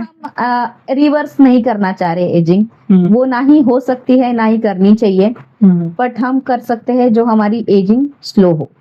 प्रेजेंट टाइम में स्किन का एलर्जी जो होता है बहुत ज्यादा बढ़ रहा है, मीन्स पैचेस में होते हैं, फंगल इन्फेक्शन जो बोलते हैं कि कहीं भी किसी भी बॉडी पार्ट में वो इन्फेक्शन हो जा रहा है, सर्कल के रूप में उसमें दाने दाने बहुत सारे होते हैं। वो कैसे डेवलप हो रहा है और उसकी ट्रीटमेंट क्या है? जी, सो फंगल इन्फेक्शन, ये अगर आप एलर्जी की बात करो, पहले हम एलर्जी की बात करते हैं कि किसी चीज की एलर्जी होती है आपको, वो सिंपल कुमकुम की भी एलर्जी हो सकती है, किसी को चांदी की एलर्जी हो सकती है, या कोई प्रोडक्ट की भी एलर्जी हो सकती है कि ये प्रोडक्ट लगाया और मुझे बहुत सारे रैशेस आ गए, अर्टिकेरिया जिसे हम बोलते हैं या हाइव्स बोलते हैं, वो एक टेम्पररी रिएक्शन होता है। वो जब भी वो चीज आएगी बॉडी में या टच होगी तो उसकी एलर्जी आ गई। हमारी इसमें मतलब ऐसा सेंटेंस है कि आपको दुनिया में किसी भी चीज की एलर्जी हो सकती है, under the sun including sun. Okay, तो सन की भी एलर्जी हो सकती है। सो पेशेंट से काउंसलिंग करने के बाद में उनको भी आइडिया पता रहता है कि मुझे शायद ये खाने के बाद में हुआ है, तो उनसे काउंसलिंग के बाद में समझ में आता है तो उसे हम अवॉइड करें। जो भी चीज है, किसी को एग की एलर्जी हो सकती है तो वो चीज अवॉइड करें। बट अगर किसी पेशेंट से बात करने के बाद भी हमें नहीं निकला कि एलर्जन क्या है, तो एलर्जी टेस्ट आते हैं। ओके, वो एक स्पेशलिस्ट डॉक्टर होते हैं जो एलर्जी टेस्ट करते हैं, उनके यहाँ पे हम ब्लड सैंपल भेजते हैं, वो हमें वो रिपोर्ट देते हैं। सो कभी कभी डस्ट की एलर्जी होती है, पोलन ग्रेन्स की एलर्जी हो सकती है, बेसन की एलर्जी हो सकती है। तो अभी मॉडर्न इसमें वो जो पहले जो होता था एलर्जी टेस्ट के लिए पूरे नीडल्स लगाते थे, उससे भी बेटर तरीका आया है जो हमारे पास भी अवेलेबल है। हम एलर्जी टेस्ट करते हैं, हम वो डॉक्टर्स को वो भेजते हैं सैंपल्स, एंड देन उसके बाद का जो एनालिसिस होगा वो हम एक्सप्लेन करते हैं पेशेंट को कि आपको इस चीज की एलर्जी है, इसे अवॉइड करें। अब हो गई है एलर्जी तो उसके लिए कुछ ट्रीटमेंट्स है जो हम काफी 1-2 महीने तक ले सकते हैं, या जब भी वो कांटेक्ट में आते हैं तभी हम उसके ऊपर से लगाने के लिए क्रीम्स दे सकते हैं, और पेट में लेने की दवाइयां भी है। ये एलर्जी का पार्ट अलग है जिसमें स्नीजिंग ये सब आया, स्किन एलर्जी ये सब आया, आंखों से पानी आना वगैरह वगैरह। दूसरी आपने बात की फंगल इन्फेक्शन के बारे में जी, क्लाउडी या डैम्प वेदर में वो ज्यादा बढ़ता है। ठीक है, कुछ एरियाज है जहाँ पे डैम्पनेस रहता है, लाइक अंडर आर्म्स में हो सकता है, ग्रॉइन्स में हो सकता है, वहां पे फंगल इन्फेक्शन पहले दिखता है और फिर पूरे बॉडी में आ जाता है। जी बिल्कुल। अब क्योंकि वो प्राइवेट पार्ट्स में ज्यादा हो रहा है, लोग जल्दी से डॉक्टर के पास जाते नहीं है। या विमेन स्पेशली बोलते हैं कि हमारे आजू बाजू कोई लेडी डॉक्टर नहीं थी, इसलिए हम मतलब काफी साल 2 साल वैसे ही सह लिया। तो जब भी आपको ऐसे लगे कि बहुत ज्यादा इचिंग है, अनकंट्रोलेबल इचिंग है, कुछ पैचेस हो रहे हैं वहां पे, तो तुरंत जाइए, ना कि 1 साल बाद जाइए। उसके भी अच्छे से ट्रीटमेंट है, अंदर से हम बॉडी प्यूरिफाई कर सकते हैं और वो जो आने की चांसेस थे, हर साल बढ़ रहा था या इस पर्टिकुलर पीरियड में ज्यादा हो रहा था, उसे हम काफी हद तक कंट्रोल कर सकते हैं। फंगल इन्फेक्शन अलग था, एलर्जी अलग थी, ठीक है। और फंगल इन्फेक्शन जो होती है उसमें प्रिकॉशन कैसे ले कि वो हो ही नहीं, क्योंकि ये रिसेंट टाइम में मैंने बहुत सारे केसेस देखे हैं फंगल इन्फेक्शन के, नेक के साइड में होना, बैक साइड में होना, जी। और वो मतलब मेडिसिन से भी ठीक नहीं हो रहा है, मीन्स नेक्स्ट ईयर फिर से आपको आ रहा है। बराबर है तो इसके प्रिवेंशन के लिए क्या हो सकता है? जी। फिर से मैं कहना चाहूंगी कि हमारी इंडिया में या हम इंडिया में ऐसा है कि सारे पैथी के डॉक्टर्स हैं। सो अगर आपको लगता है कि किसी पर्टिकुलर पैथी में मुझे रिजल्ट नहीं आ रहा है अच्छे से, हाँ, then you should go to the other pathy. Ayurveda में कुछ चीजें हैं जो आपको बॉडी क्लिनजिंग करेंगे और वो आने के चांसेस काफी हद तक कम हो जाएंगे। अगर वो कुछ बहुत ही ज्यादा बढ़ चुका है और आयुर्वेद से या होम्योपैथी से ठीक नहीं हो रहा है, तो आप एलोपैथिक डॉक्टर को फिर से दिखा सकते हैं। एंड देन अगर इवन होम्योपैथी पूरा अंदर से क्लीन करने के लिए जो रूट कॉज था उस पर काम करती है। शायद आपको ज्यादा दिन तक, महीनों 2 महीनों तक ट्रीटमेंट लेनी पड़े, बट अगर आप उसको अंदर से रूट कॉज से ट्रीट करें तो वो फिर से नहीं आएगा। सो मैं ऐसा बोलूंगी कि हर पैथी का डॉक्टर अगर साथ में चले और दूसरी पैथी का रिस्पेक्ट करे तो इंडिया में फंगल इन्फेक्शन भी नहीं रहेगा। ऑन द कॉन्ट्ररी बाकी कंट्रीज में देखो आप, तो एक ही पैथी के ज्यादा है। जैसे जर्मनी में हर एक जन homeopathy, most of the people use homeopathy, क्योंकि होम्योपैथी का उगम स्टार्ट वहां से ही हुआ है। वहां पे एलोपैथी नहीं लेते हैं ज्यादा। कुछ कंट्रीज है जहाँ पे सिर्फ एलोपैथी ही ली जाती है, बट हमारा जो आयुर्वेद भी है, हमारे यहाँ पे अच्छे होम्योपैथ्स भी है, हमारे यहाँ पे डर्मेटोलॉजिस्ट भी है। सो हमारी अकॉर्डिंग टू द नीड, जो हमारी नीड है कि बहुत ज्यादा बड़ा है तो डर्मेटोलॉजिस्ट विल हेल्प, अगर अंदर से क्लींजिंग चाहिए तो Ayurveda and homeopathy will help. तो सारी पैथियों में साथ में आके हम ऑफ कोर्स उसे कम कर सकते हैं और रिकरेंस जो आप बोल रहे हो उसे अवॉइड कर सकते हैं। जी बिल्कुल, हमारे पास बहुत सारी सुविधाएं हैं, तो हम उसको सही जी। टाइम पे ले तो ज्यादा अच्छा है। और एक बात बोलना चाहूंगी फंगल इन्फेक्शन के बारे में कि हम डॉक्टर शॉपिंग करते हैं पेशेंट्स, हाँ, कि इनका 1 महीना लिया या 15 दिन का ट्रीटमेंट दिया था, उन्होंने मुझे 15 दिन बाद बुलाया था पर कुछ फर्क नहीं पड़ा था, तो मैंने दूसरे डॉक्टर के पास गई, हाँ, फिर तीसरे डॉक्टर के पास गई। ऐसा करने से बेटर है एक डॉक्टर के पास आप जाओ, फ्यू मंथ्स तक ट्रीटमेंट लो, फिर उनसे बात करो कि मुझे ऐसा ऐसा एक्सपेक्टेड था बट इतना रिजल्ट नहीं आया है। तो 10 में से 9 जनों को 3-4 महीने के ट्रीटमेंट में ठीक होने ही वाला है, बट 1% हो सकता है तो हम उसको दूसरा डॉक्टर या दूसरी पैथी के साथ जा सकते हैं। तो जिनको लाइफ लॉन्ग डिजीजेस है, जैसे फंगल इन्फेक्शन आते रहते हैं, हम बोल रहे हैं एलर्जीज आते रहती है, उन्हें डॉक्टर शॉपिंग या डॉक्टर टू डॉक्टर घूमने से बेटर है एक ही डॉक्टर के पास अच्छा खासा टाइम स्पेंड करो। उसको समझ चुका है आपका बॉडी टाइप क्या है, आपके लिए क्या वर्क हो रहा है और क्या नहीं वर्क हो रहा है। सो वो नेक्स्ट टाइम जब देगा फॉलोअप के टाइम पे, वो ऐसा सोच के देगा जो आपको वर्क हो रहा है।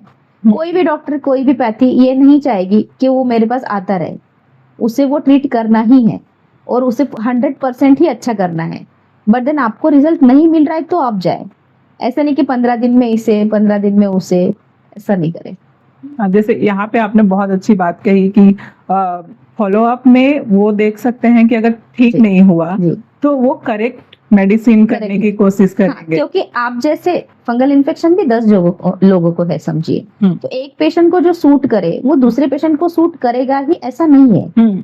तो इसलिए 10 के 10 ट्रीटमेंट तो हम साथ में नहीं दे सकते। सो वी कैन चेक कि what is working for this particular patient, ऐसा। And every individual is different, एक रूल सबको नहीं यूज हो सकता। इसलिए मैं बोलूंगी कि हम थोड़ा टाइम दे उसे हील करने के लिए। जी, अभी मार्केट में बहुत सारे क्रीम अवेलेबल हैं, उसमें स्टेरॉइड क्रीम की बात होती है कि ये प्रोडक्ट हार्मफुल है, तो ये कितना हार्म करता है, किसे हार्म करता है, इसकी विस्तृत जानकारी हमें दीजिए। जी, तो स्टेरॉइड जब आया तो एक बूंद था, मेडिकल पूरे वर्ल्ड के लिए एक ब्लेसिंग थी, ब्लेसिंग ही है अभी भी, बट ओवर यूज हो रहा है। जब भी आप किसी डॉक्टर के पास जाते हो और वो पर्टिकुलरली आपको स्टेरॉइड अगर प्रिस्क्राइब कर रहे हैं, टैबलेट्स के फॉर्म में हो या ऊपर लगाने के फॉर्म में हो या इंट्रालीजनल भी देते हैं, तो उन डॉक्टर को पता है कि कितना देना है और कब स्टॉप करना है। बट आप अगर उसे ही कंटिन्यू करते रहे, कुछ क्रीम दी, इवन मेलास्मा भी उस तरीके से बढ़ रहा है कि स्टीरॉयड बेस्ड क्रीम आपने किसी ने अगर प्रिस्क्राइब की भी या आपने मेडिकल में जाके ले ली, तो हमारे यहाँ पे तो इतने स्ट्रिक्ट रूल्स है नहीं कि पेशेंट को स्टीरॉयड बेस्ड क्रीम मिलेंगे ही नहीं, मेडिकल वाला आपको दे देता है। हाँ। तो अगर आपने ली तो उसका एक ड्यूरेशन होता है कि वो 4 to 6 वीक्स में आपको बंद करना है या टेपर करना होता है। अगर हम टैबलेट्स के फॉर्म में दे रहे हैं तो वो टेपरिंग मतलब कम कम करके छोड़ना, वो पेशेंट्स उनको पता नहीं होता। हाँ। तो एक मैं जैसे बोल रही थी कि एक डॉक्टर के पास गए, उन्होंने अगर कुछ दे दिया, ठीक लगा, जब तक ठीक लग रहा है तब तक जाएंगे, अगर बंद हो गया तो दूसरा डॉक्टर फिर से वही प्रिस्क्राइब करेगा। सो मैं मेरे क्लिनिक में स्टीरॉयड फ्री प्रैक्टिस करती हूँ।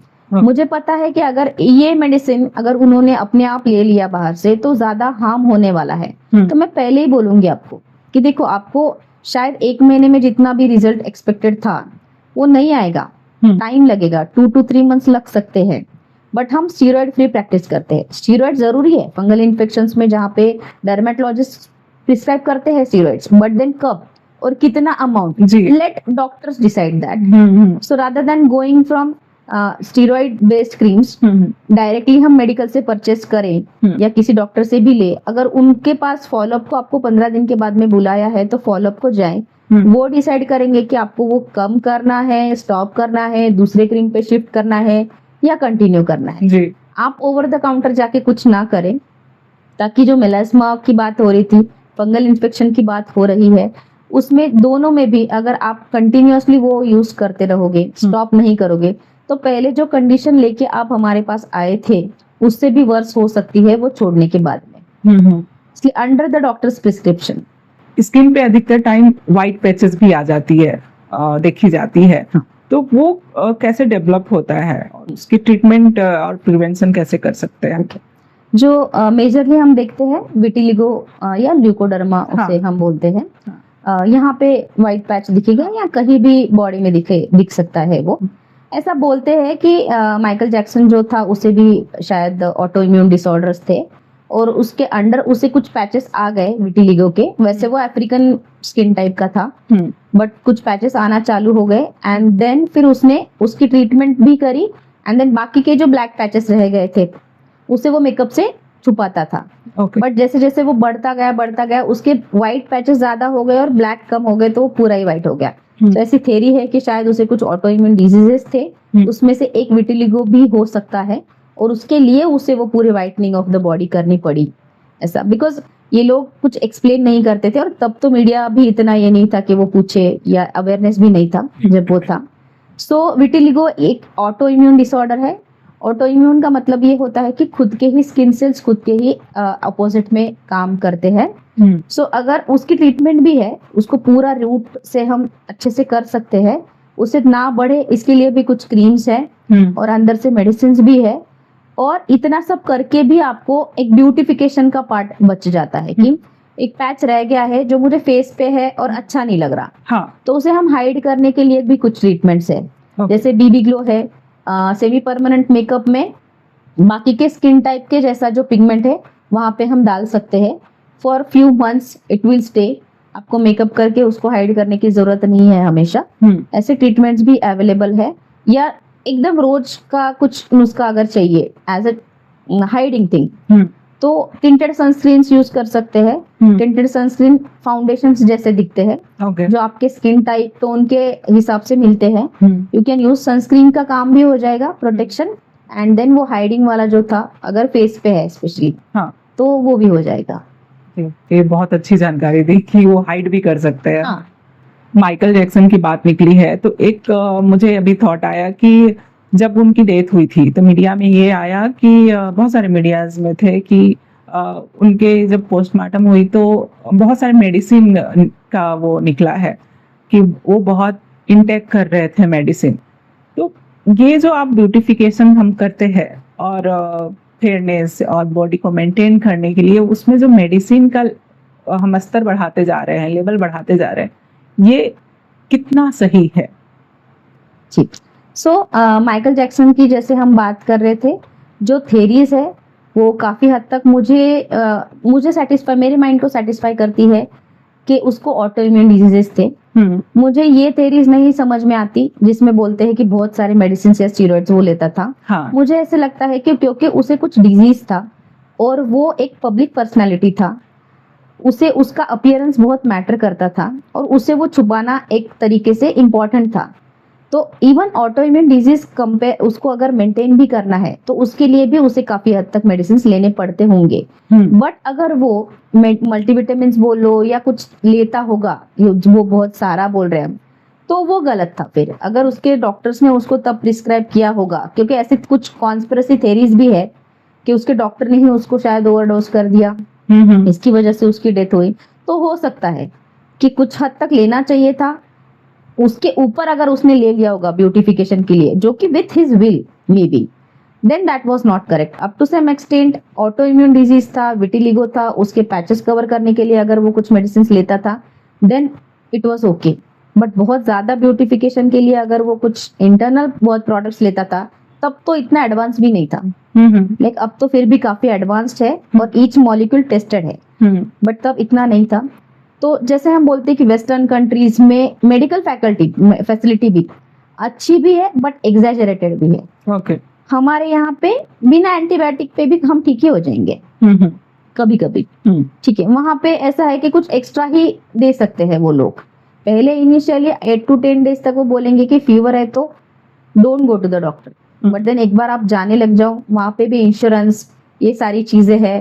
एक टाइम आ जाता है कि ये जो लाइन है कि यहाँ तक स्टॉप करना है, वो स्टॉप पेशेंट भी नहीं करता और डॉक्टर भी नहीं करना चाहता। सो मे बी ऐसा हुआ होगा कि उसने ज्यादा ओवरडोज कर लिया and then may be addiction भी हो सकता है कुछ। जी बिल्कुल। विंटर के टाइम में हम अधिकतर टाइम में देखते हैं कि स्किन खिंचा खिंचा सा होता है, हम मॉइस्चराइजर भी लगाते हैं लेकिन वो वर्क नहीं करता है। उसको मैनेज करने के लिए हम क्या कर सकते हैं? सो इंटरनली अगेन B12 डिफिशियंसीज होती है, किसी किसी को स्किन टाइप ही ड्राई हो सकती है। सो कुछ एरियाज रहेंगे जहाँ पे ज्यादा ही ड्राइनेस आ जाएगा, जैसे अगेन पेरिफेरल हो सकता है। सो डीप मॉइस्चराइजर्स होते हैं जो आपको मेडिकल में शायद ना भी मिले ओवर द काउंटर, वो हम दे सकते हैं। इंटरनल ओरल मॉइस्चराइजर्स भी होते हैं कुछ, उसके भी कंटेंट्स बहुत अच्छे हैं। या हाइलुरोनिक एसिड बेस्ड कुछ सीरम्स है जो आप अगर डैम्प स्किन पे लगाओ तो वो अंदर से आपको डैम्पनिंग देगा और बहुत मॉइस्चराइजर पे डिपेंडेंसी नहीं होनी पड़ेगी। इवोल्यूशन बहुत है, प्रोडक्ट्स अच्छे हैं, आपके स्किन टाइप के अकॉर्डिंगली आप वो यूज कर सकते हो। और खाने में क्या ले सकते हैं जिससे मैनेज हो जाए? अगेन वही डिफिशियंसी अगर कवर करोगे तो बहुत ज्यादा वाली जो ड्राइनेस थी वो नहीं रहेगी। बट देन सम ऑयल, हम बोलते हैं ना कि विंटर्स में दादी बोलती थी कि लड्डू खाओ, ड्राई फ्रूट्स के लड्डू, आपको तब पचेंगे। समर्स में कोई करता नहीं था, अभी तो कुछ ऐसा नहीं रहा कि दिवाली में ही स्नैक फराल खाए, ऐसा नहीं रहा। बट वो जो था वो बहुत अच्छा था कि ड्राई फ्रूट्स या ऑयल जिसमें घी ज्यादा है या ऐसा है, कुछ हद तक, बहुत क्वांटिटी नहीं। अभी विंटर्स है तो मैंने 2 किलो बनाए और खुद ही खा लिए लड्डू, ऐसा नहीं, एक आध लड्डू मीडियम साइज का ड्राई फ्रूट्स का, that will again satisfy your need. Okay, तो उससे ड्राइनेस की कमी होगी। ड्राइनेस कमी होगी क्योंकि जो चीजें चाहिए थी बॉडी को मॉइस्चराइज करने के लिए अंदर से स्किन को, वो मिल जाएंगे उसमें, गुड फैट्स, हेल्दी फैट्स। जी, समर में बहुत ज्यादा ही अगर हम थोड़ा सा भी बाहर निकले टैन कर जाता है और सनस्क्रीन वर्क नहीं करता है उस टाइम पे भी, तो वो जो हम मैनेज करने की बात कर रहे हैं स्किन की, तो हम उस टाइम में कैसे मैनेज करें समर में? ओके, सो जैसे हमने बात की फिटपैट्रिक स्केल की, उसके अकॉर्डिंगली आपका जो स्किन टाइप है, उस जिस स्केल पे आप बैठते हो उनके अकॉर्डिंगली सन में या आपकी बॉडी स्किन रिएक्ट करती है। सो जो 1, 2, 3 जो बहुत ज्यादा गोरे लोग होते हैं या मीडियम गोरे होते हैं, उन्हें ज्यादा टैनिंग नहीं होगी, आप देखना। वो थोड़े से लाल हो जाएंगे, उनकी स्किन थोड़ी बर्न हो जाएगी, बट वो 8-10 दिन में आपको बिल्कुल भी नहीं दिखेगा कि उनको कुछ टैनिंग भी हुई है, वो वैसे जैसे गोरे थे वैसे गोरे हो जाएंगे। But most of the India, जो मैं बात कर रही हूँ कि 4, 5, 6 फिटपैट्रिक स्केल पे आते हैं, जो डस्की स्किन टोन है, उनकी स्किन की टेंडेंसी ही है कि वो टैन हो जाए।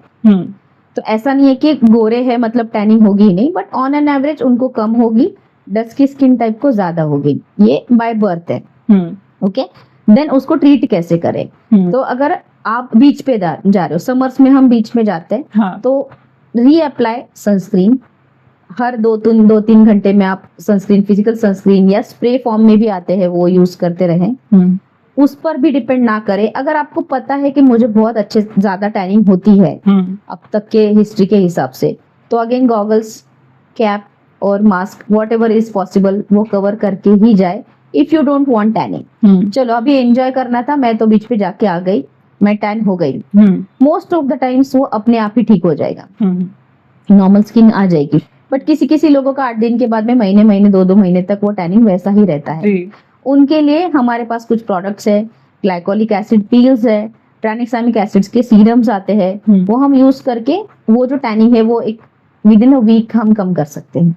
जी, जैसे कि ज्यादातर बीचेस पे ही ये देखा जाता है कि आप बीच से होके आते हो, क्योंकि वहाँ पे बहुत ट्रॉपिकल रीजन के कारण से हाँ, वो चेंज क्लाउडी होता है, डैम्प होता है। हाँ, वो वाला जो टैनिंग है ना, अभी हम ऐसे इस जगह पे पुणे में अगर बाहर जाएं तो उतना नहीं होता है, लेकिन हम बीचेस वाले एरिया में अगर जाते हैं तो वो काफी ज्यादा हो जाता है, और 1 मंथ तो लग ही जाते हैं उस टैन को पूरी तरह से कम कर सकते हैं। वैसे ट्रीटमेंट्स है जो टैनिंग कम करे, बट फिर भी आप होने ही मत दो या कम होने दो, एंड देन वो तो एक सोल्यूशन है ही। बट ट्रीटमेंट्स है, केमिकल पील्स है, क्रीम्स है जो आपकी टैनिंग जल्दी से कम करे। सन एक्सपोजर वहां पे ज्यादा है ना, ऐसे हम पुणे में अगर घूम रहे तो बिना स्क्रीन के या बिना गार्ड के हम 4 घंटा बाहर थोड़ी बैठते हैं कभी भी नहीं, पर बीच में हम जाते हैं तो हम 4-5 घंटे मस्त अच्छे से सनसोक्ड होते हैं। अच्छी बात है, बुरा कुछ नहीं है। We have to enjoy life after all. मैं टैन हो जाऊंगा इसलिए मैं बीच पे ही नहीं जाऊंगा, ऐसा भी बोलते हैं कुछ पेशेंट्स। बट अगर आप हो भी गए हो तो हमारे पास उसके ट्रीटमेंट्स है। जी, और बहुत सारे फॉरेनर को मैं देखी हूँ कि वो टैनिंग के लिए ही इंडिया आते हैं। हाँ, वो कॉन्सेप्ट क्या है? जैसे हमने बात की कि वहाँ पे विटामिन डी डिफिशिएंसी काफी होती है, बट वहाँ पे ओवर द काउंटर भी बहुत सारे मेडिसिन लिए जाते हैं।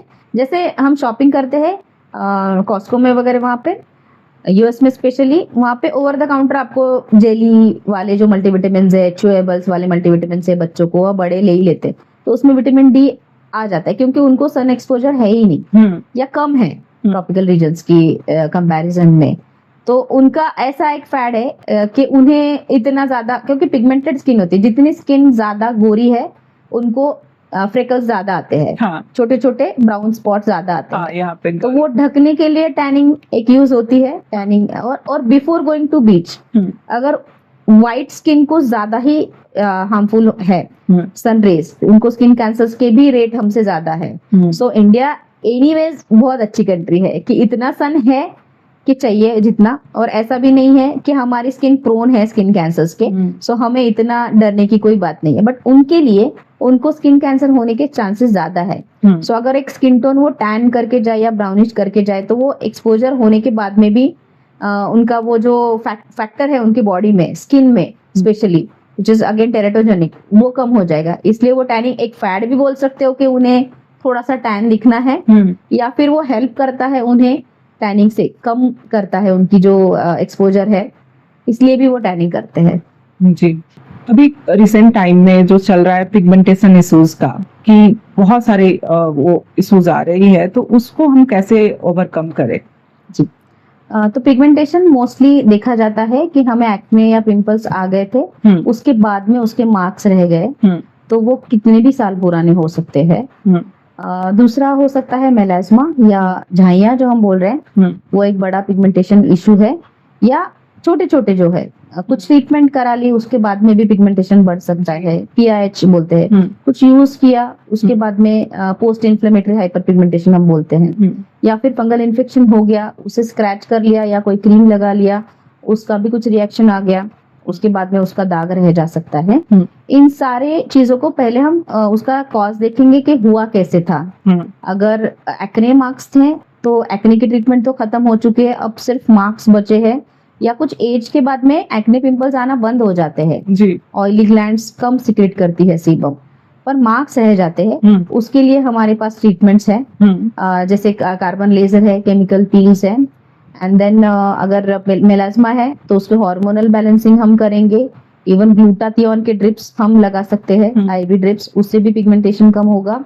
और एंटी एजिंग फ्रेकल्स अगर बोल रहे हो कि एक एजिंग की वजह से सनस्क्रीन यूज किया भी या बहुत कम किया, उसकी वजह से भी फ्रेकल्स आने लग जाते हैं, जो छोटे छोटे व्हाइट या ब्राउन स्पॉट्स हाँ, होते हैं, हाँ। जो अगेन थोड़े ज्यादा गोरे लोगों में दिख के आएंगे आपको, उसके भी ट्रीटमेंट्स हैं। We have lasers, chemical peels which we can tackle. Okay, okay, ऐसा क्या गोल्डन रूल हम फॉलो करें कि हमारी स्किन जो है वो हेल्दी रहे, शाइनिंग करती रहे?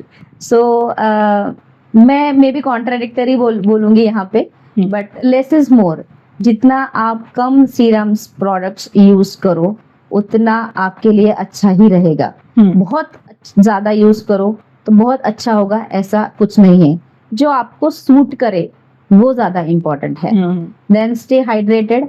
अगर हम पेशेंट भी आते हैं तो पहले उनको विटामिन सी वाला मैं मोस्ट ऑफ द टाइम्स उनको टैबलेट देके पानी में डाल के देती हूँ कि बैठो हाइड्रेटेड। मुझे पता है कि जो वर्किंग है वो काफी 5 बजे अगर अपॉइंटमेंट है वो 3-3:30 बजे निकले हैं ऑफिस से, और 5-5:30 बजे अगर मेरे क्लिनिक में पहुंचे हैं तो उन्होंने इन बिटवीन पानी नहीं पिया है। सो आई प्रेफर कि उनको पहले हाइड्रेट करूं। अगर मुझे कोई ट्रीटमेंट भी करनी है, मुझे अगर ब्लड विड्रॉ करना है उनका, तो पहले मैं उनको आधे घंटे तक पानी या उसमें कुछ जूस या ऐसा कुछ करके ही मेरी तरफ से मैं उनका हाइड्रेशन कोशिश करती हूँ कि कम करूं। सो डिहाइड्रेशन ना होने दे, हाइड्रेटेड रखे खुद को। और सनस्क्रीन, अगर आप बाहर जा रहे हो क्योंकि हमारी स्किन प्रोन है पिगमेंटेशन के लिए, तो सनस्क्रीन लगाए। सनस्क्रीन क्या करेगा, आगे होने वाली जो पिगमेंटेशन है उसे रोकेगा। अब तक जो पिगमेंटेशन हुई है उस पर सनस्क्रीन का कुछ भी काम नहीं है, बट एटलीस्ट जो पैचेस है, जो डार्क स्पॉट्स आए हैं, उसे वो बढ़ने नहीं देगा। कुछ हद तक वो कंट्रोल करने के लिए सनस्क्रीन यूज करें, बट अगेन उसका भी ओवर यूज नहीं होना चाहिए कि 80 SPF वगैरह जरूरत नहीं है। बीच पे जा रहे हो फाइन, अदरवाइज नॉर्मल डे में अगर नॉर्मल इंसान है 30 SPF इज फाइन। आपने बहुत अच्छे से हमें एक्सप्लेन किया है, तो ऑडियंस चाहेगी कि आपसे मिले, तो हम आपसे कहाँ मिल सकते हैं और आपके यहाँ ट्रीटमेंट क्या क्या उपलब्ध है, क्या क्या ट्रीटमेंट की सुविधाएं हैं, वो हमारे दर्शकों को आप बताएं ताकि हम आपको रीच आउट कर सके। सो मैं डॉक्टर अंजलि हूँ, स्किन एंजल एस्थेटिक्स नाम से मेरा हड़पसर एमनोरा मॉल के पीछे पुणे में क्लिनिक है, बट मैं ऑनलाइन कंसल्टेशन भी देती हूँ। वीडियो कॉल पे आप मेरे से बात कर सकते हो, आपको नंबर प्रोवाइड किया जाएगा। वेबसाइट भी है skinangel.in ये नाम से, उस पे भी आपको मेरा नंबर मिल जाएगा। अब सर्विसेज के बारे में बात करें तो कॉस्मेटिक सर्विसेज जो है, जो हम बात कर रहे हैं एक्ने पिंपल्स, अगर आप बहुत ज़्यादा सालों से या महीनों से परेशान हैं तो एक्ने पिंपल्स, मेलाज्मा, झाइया, वांग जिसे बोलते हैं वो, हाइपर पिगमेंटेशन जिसको एक्ने मार्क्स रह गए हैं, एक्ने स्कार्स है, बड़े बड़े खड्डे हैं अगर आपके फेस पे, तो वो भी हो जाएगा। नेचुरल नॉर्मल आपको जो भी ट्रीटमेंट सूट करेगा वही हम प्रिस्क्राइब करेंगे। हमारा टीम है तो हर चीज़ के लिए एक एक्सपर्ट आएगा। छोटे छोटे सर्जरीज होते हैं, छोटे छोटे मार्क्स या खड्डे होते हैं, उसके भरने के लिए समटाइम्स तो प्लास्टिक सर्जन भी अवेलेबल है ऑन कॉल, वो आके भी आपको ट्रीट करेंगे। बाकी हेयर लॉस में भी काफ़ी चीज़ें हैं। अगर हेयर लॉस का आपका पैटर्न देखिए, आपका जो कॉज है उसके बारे में हम बात करें तो हेयर लॉस कम हो सकता है, हेयर फॉल हम कम कर सकते हैं। अगर रिसेंटली हेयर फॉल हुआ है, बॉल्डनेस आया है, तो हम बाल PRP माइक्रोनेडलिंग करके हम फिर से नए बाल उगा भी सकते हैं। बट आप वो भी करके परेशान हो और बाल नहीं आ रहे हैं तो हम हेयर ट्रांसप्लांट सर्जन को भी बुलाते हैं एंड सर्जरीज भी हम करते हैं। हर चीज़ के लिए एक एक्सपर्ट डॉक्टर आएगा और वो आपको ट्रीटमेंट करेगा। Thank you. जैसा कि आपने देखा और समझा कि किस तरीके से डॉक्टर अंजलि ने हमें समझाया कि आप जो खाते हैं उसका इम्पैक्ट आपके शरीर पे और स्किन पे पड़ता है। आपके अंदर कोई डिफिशियंसी तो नहीं है, उसकी चेक कीजिए, चेक कराइए, अगर है तो उसको ओवरकम करने की कोशिश कीजिए। स्किन ग्लो करेगी और स्किन अच्छी है। और जैसा इन्होंने भी बताया और मैं भी मानती हूँ कि हम इंडियंस की स्किन बहुत ही अच्छी है, मतलब बाहर के देशों से तो हमारी स्किन बहुत अच्छी है, और उसको हम इनर वे में हम उसको हील करें तो ज़्यादा अच्छा होगा। डॉक्टर रंजली की डिटेल्स हम जानकारी डिस्क्रिप्शन बॉक्स में दे देंगे, ऑनलाइन ऑफलाइन दोनों की। तो आप इनसे पर्सनली जाकर मिल सकते हैं और अपनी एक एक्सपर्ट हमारे साथ हैं, तो हम एक्सपर्ट के द्वारा ट्रीटमेंट लें तो ज़्यादा बेहतर होके निकलता है। और जो भी प्रॉब्लम है शेयर करने से ही उसकी कम आउट अच्छी होती है। तो तब तक हम यहाँ पे इंड करते हैं और एक नए एपिसोड में नए गेस्ट के साथ मिलेंगे। तब तक के लिए स्टे हेल्दी, स्टे अवेयर। धन्यवाद।